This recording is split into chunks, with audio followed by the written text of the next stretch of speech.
আসসালামু আলাইকুম। মাদ্রাসা বিডির পক্ষ থেকে আপনাদেরকে স্বাগতম। আপনারা দেখছেন এমএস ওয়ার্ল্ডের বেসিক কোর্সের টিউটোরিয়াল ভিডিও। আপনি যদি আমার চ্যানেলে নতুন হয়ে থাকেন তাহলে একটা অনুরোধ, চ্যানেলটি সাবস্ক্রাইব এবং লাইক শেয়ার করবেন। আর যদি পুরনো হয়ে থাকেন তাহলে আপনাকে অসংখ্য ধন্যবাদ। তো গত পর্বগুলোতে আমরা দেখতেছিলাম এমএস ওয়ার্ল্ডের হোম বাটনে থেকে এই যে বক্সগুলো আছে, যেমন ফন্ট, তারপরে আপনার প্যারাগ্রাফ, ক্লিপবোর্ড, এগুলো আমরা দেখছিলাম।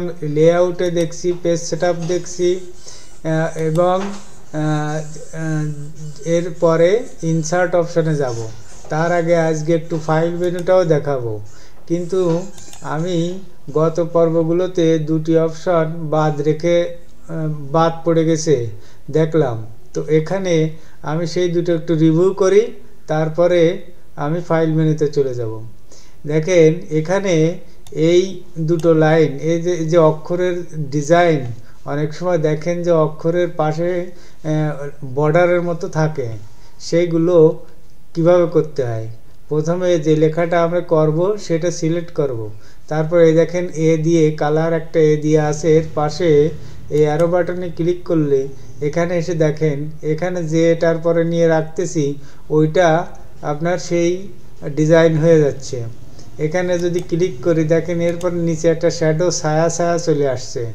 আবার এগুলোর উপরে এর পাশে আবার একটা কালার দেওয়া যায়। দেখেন এই যে আউটলাইন কালারে এসে যদি আমি এটা দিয়ে দিই, এর আউটলাইন দিয়ে একটা কালার হয়ে গেছে।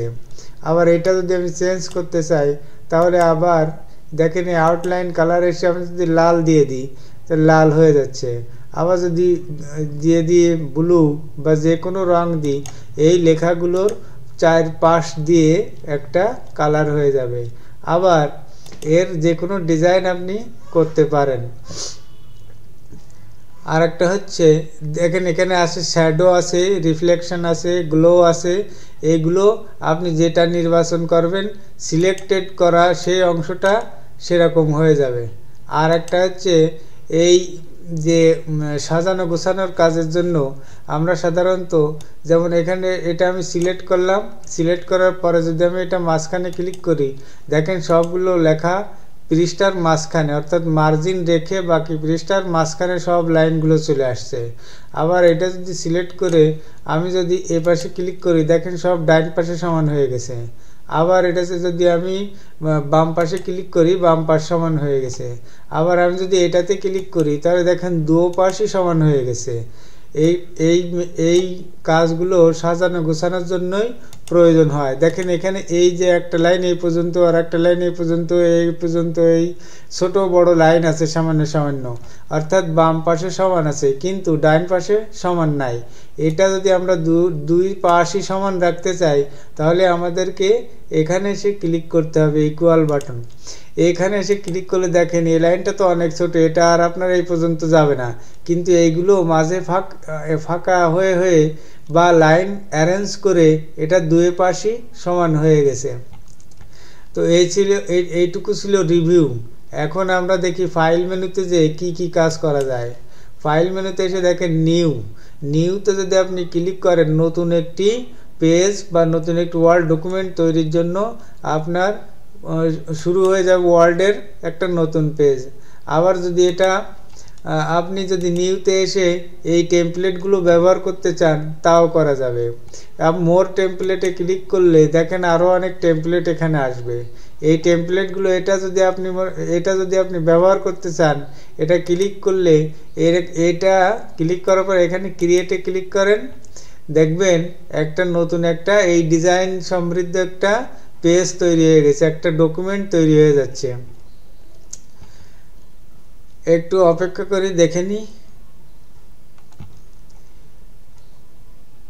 এটা আবার ডাউনলোড হয়ে আসে, তো অনলাইনে থাকা লাগে। দেখেন এর উপর আপনি এবার লেখালেখিও করতে পারবেন। দেখেন এখানে মাঝে বাইরে যদি ক্লিক করে, এখানে ক্লিক করলে এই ছবিটা এটা একটা ইমেজ টেমপ্লেট, এখানে ক্লিক করলে এটা সিলেক্ট হয়ে যায়। বাইরে ক্লিক করলে এখানে কার্সার চলে আসে, এই কার্সার যেখানে আছে এখান থেকে লেখা শুরু হয়ে যায়। আপনি যা কিছু লিখতে চাবেন, বাংলা হোক ইংরাজি হোক, আপনি লিখতে পারবেন। তো এটা হলো এই ফাইল মেনুর নিউ বাটনে যেয়ে সেখান থেকে টেমপ্লেট চয়েস করে লেখার জন্য। এরপরে আছে ওপেন মেনুতে ক্লিক করলে আপনি ব্রাউজ করে যেখানে আপনার ফাইল আছে সেখানে যেয়ে আপনি ওপেন করতে পারেন, অথবা কোনো ফোল্ডারের ভিতর যেয়ে আপনি মাউসের রাইট বাটন ক্লিক করলে ক্লিক করেও নতুন একটা ওয়ার্ড ডকুমেন্ট তৈরি করতে পারবেন। আবার দেখেন ইনফোতে এসে, এটা বেসিক হিসাবে না জানলেও চলে, তারপরেও এখানে বিভিন্ন অপশন আছে। তারপর আছে সেভ, আপনি যদি সেভ করেন তাহলে সেভ হয়ে যাবে, যা এই বাটন থেকে করা যায় এবং কন্ট্রোল-S দিয়েও করা যায়।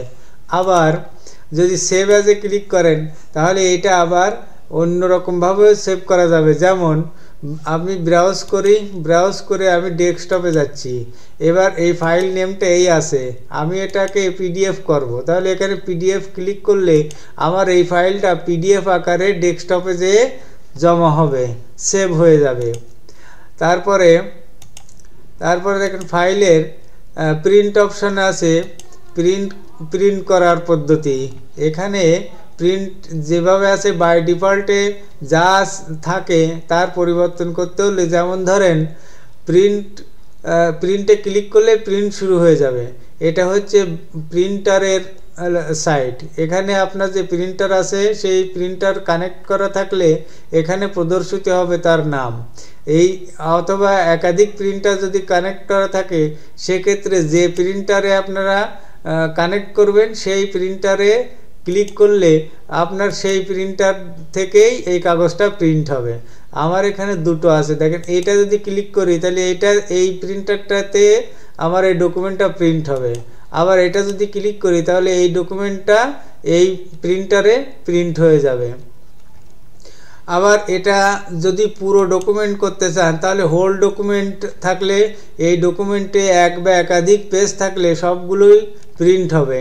আর আপনি যদি আলাদা আলাদা করতে চান, যেমন ধরেন এখানে এই পেজটাকে আপনি প্রিন্ট করবেন, এই পেজটা চালু আছে, কারসারটা আপনার এই পেজের মধ্যে। এখন যদি আপনি প্রিন্টে আসেন তাহলে এখানে এসে হোল ডকুমেন্টের এখানে দেখেন অপশন আছে জাস্ট দিস পেজ, অর্থাৎ এই একটা পেজ। আবার আপনি যদি কিছু অংশ সিলেক্ট করে রাখেন, যেমন ধরেন এখানে আমি এই অংশটা সিলেক্ট করে রাখার পরে প্রিন্টে আসলাম, ফাইল থেকে প্রিন্টে আসলাম, প্রিন্টে এসে দেখেন এখানে হোল ডকুমেন্টের এখানে ক্লিক করলে জাস্ট হোয়াট ইউ সিলেক্টেড, অর্থাৎ আমি যে অংশটা সিলেক্ট করেছি শুধু সেই অংশটাই প্রিন্ট হবে, আর কোনো অংশ প্রিন্ট হবে না। আর জাস্ট দিস পেজে ক্লিক করলে আপনার কারসার যে পেজে আছে শুধু ওই পেজটাই প্রিন্ট হবে। তারপরে দেখেন document print one side two side, এগুলো আবার প্রিন্টার এমন সিস্টেম আছে যে প্রিন্টারে দুও পাশ প্রিন্ট করা যায়, তো সচরাচর এগুলো থাকে না। তারপরে দেখেন এখানে পেপার সাইজ, আপনি letter size, legal size, A4 size, বেশিরভাগ A4 সাইজের প্রয়োজন হয় অফিসিয়ালে, তবে আপনি লিগাল সাইজও করতে পারবেন, লেটার সাইজও করতে পারবেন। আরও আপনার এই যে সমস্ত সাইজ দেয়া থাকে সেই সাইজগুলো করতে পারবেন। আবার মোর সাইজে ক্লিক করলে দেখেন এখানে সাইজ কাস্টম করে নেওয়া যায়, অর্থাৎ এখানে আপনি যে সাইজ করবেন সেই সাইজ ক্লিক করলে সেই রকম প্রদর্শিত হবে, সেরকমভাবে প্রিন্ট হবে। এখানে আপনি যদি লিখে দেন যে আমার এতটুকু চওড়া এতটুকু লম্বা লাগবে, তাহলে এখানে লিখে দিয়ে ওকে বাটনে ক্লিক করলে সেইভাবে প্রিন্ট হয়ে যাবে। তারপরে দেখেন শেয়ার বাটনে আসলে এইটা আপনি শেয়ার করতে পারবেন, মেইলে, present, online, post, blog, share with people. এগুলো সচরাচর প্রয়োজন হয় না, তবে কোনো ডকুমেন্ট সরাসরি আপনি এক্সপোর্ট করতে চাইলে বা সেখানে সেন্ড করতে চাইলে এভাবে করা যায়। তারপরে দেখেন এক্সপোর্টে এসে আপনার এই ফাইলটাকে এক্সপোর্ট করবেন কিভাবে, ক্রিয়েট এ পিডিএফ ডকুমেন্ট অথবা এক্সেল, চেঞ্জ ফাইল টাইপ ইত্যাদি। তো এইভাবে এক্সপোর্টও করা যায়। আর ক্লোজ বাটনে ক্লিক করলে এটা ক্লোজ হয়ে যাবে। ক্লোজ হয়ে আপনাকে আবার রিডাইরেক্ট করে জায়গায় আসতে হবে। যেমন আমি এই ফাইলটা আবার একটু ওপেন করি, যেটা আমার এখানে ছিল।